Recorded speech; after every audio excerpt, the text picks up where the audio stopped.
Coonoor helicopter हादसे के शिकार देश के शूरवीर योद्धाओं को आज पूरा देश नम आंखों से श्रद्धांजलि दे रहा है। देश के पहले सीडीएस जनरल बिपिन रावत और उनकी पत्नी मधुलिका रावत को आज अंतिम विदाई दी जानी है। सुबह 11 बजे जनरल रावत और उनकी पत्नी का पार्थिव शरीर उनके दिल्ली के आवास पर अंतिम दर्शनों के लिए रखा जाएगा। इससे पहले कल पीएम मोदी समेत कई लोगों ने उन्हें श्रद्धांजलि दी। इन आंखों की नमी जिसने भी महसूस की, आज हर वो शख्स गमज़दा है। हर उस शख्स की आंखों में पानी है। हर उस शख्स के मन में कुछ खो देने की अनुभूति है। लेकिन देश के वीर सपूतों की अंतिम विदाई में रोया नहीं करते, गर्व का एहसास करते हैं। उनके शौर्य और पराक्रम पर फक्र महसूस करते हैं। हम गौरवान्वित हैं कि हमने उस जांबाज जनरल के उस अदम्य साहस को अपनी आंखों से देखा है, जिसके नाम से दुश्मन कांपते थे। हम गौरवान्वित हैं कि हम जनरल बिपिन रावत की शौर्य गाथा के साक्षी हैं, और हम इसलिए भी गौरवान्वित हैं कि हम उस युग में पैदा हुए जिसमें जनरल जैसे जांबाजों ने जन्म लिया। आज जनरल बिपिन रावत जब अपने अंतिम सफर पर निकलेंगे तो वो मौका सिर्फ उन्हें अंतिम सलामी देने का नहीं होगा, बल्कि वो पल होगा जब हम उन तस्वीरों को अपनी स्मृतियों में समेट लेंगे, हमेशा हमेशा के लिए। और उन आने वाली पीढ़ी को गर्व के साथ बताएंगे कि हमने देश के पहले सीडीएस को देखा है, हमने जनरल बिपिन रावत को देखा है।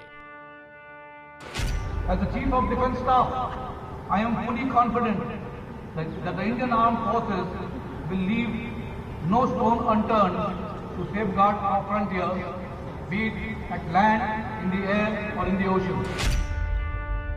जनरल बिपिन रावत का पार्थिव शरीर दिल्ली के 3 कामराज मार्ग के उनके आवास पर लाने के बाद लोग उनके अंतिम दर्शन कर सकेंगे।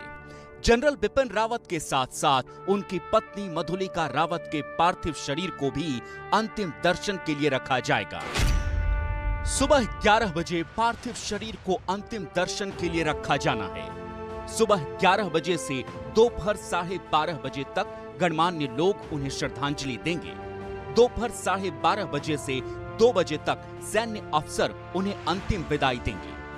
दोपहर 2 बजे के बाद उनकी अंतिम यात्रा शुरू होगी।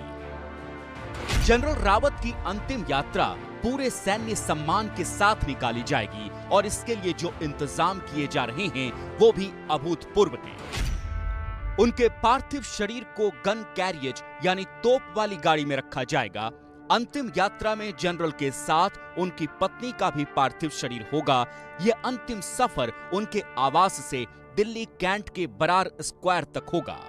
सेना के आधिकारिक शमशान बरार स्क्वायर में उनका अंतिम संस्कार किया जाएगा। एक दिन पहले जब जनरल बिपिन रावत और उनकी पत्नी मधुलिका समेत सभी 13 लोगों के शव दिल्ली लाए गए तो उनके परिवार वालों को देखकर हर किसी की आंखों में आंसू थे।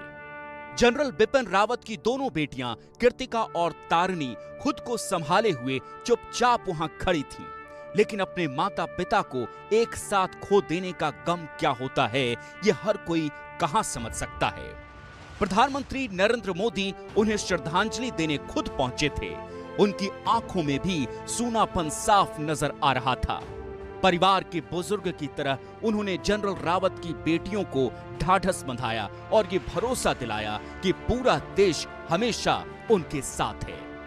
आज पूरा देश जनरल रावत को श्रद्धांजलि दे रहा है, मन में इस एहसास के साथ कि वो हमेशा हमारी यादों में रहेंगे और उनके शौर्य की कहानियां पीढ़ियों तक याद रखी जाएगी।